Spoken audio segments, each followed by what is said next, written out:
Hey, so today is Valentine's Day, so I thought I'd come on here really quick and share a couple books that I love. And if you give them a chance and read them yourself, I think you'll end up loving them as well. First up is Where All Light Tends to Go by David Joy. This is the first book I can really remember reading that was from a big publisher that you can find in brick and mortar bookstores that was bleak from beginning to end.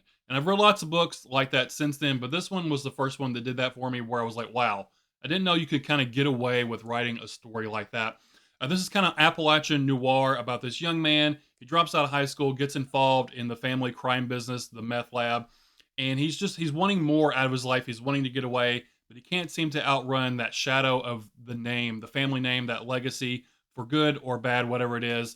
This is a heartbreaking read, and I really enjoyed it. Tender is the Flesh by Augustina Bastarrica. This book is like a vegetarian's worst nightmare. It's about the industrialization of cannibalism and it becoming a socially accepted practice where humans are born, bred, raised, and slaughtered for the sole purpose of the consumption of their meat. It's a gnarly little book, and the ending actually, it had me gasping at the end. Definitely check this one out. Another book set in Appalachia. This is Songbirds and Stray Dogs by Megan Lucas. This is about a young lady who becomes pregnant and sort of gets disowned by what family she has left. Her aunt kicks her out to fend for herself all on her own, and it's really about what is family? Is family the blood that ties us together, or is it about the bonds we build with other people along the way? This is another heartbreaking book that had me tearing up and made me extremely furious at one point for all the best reasons. This is Songbirds and Stray Dogs by Megan Lucas. Highly, highly recommend this one.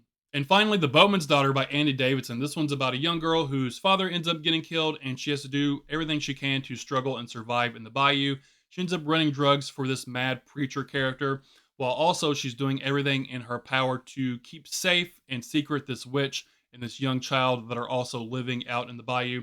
Andy Davidson's prose is magical. I love his writing. This book just oozes with atmosphere. The environments come to life. You feel like you're in the bayou along with Miranda. And like I said, his prose is almost second to none. I love his writing style. Definitely check out The Boatman's Daughter. And these are four books that I absolutely love. If you haven't read them, I highly suggest you pick them up and give them a read for yourself, and maybe you'll end up loving them as much as I do. But that's it. So I hope everyone has a happy Valentine's Day, and mwah!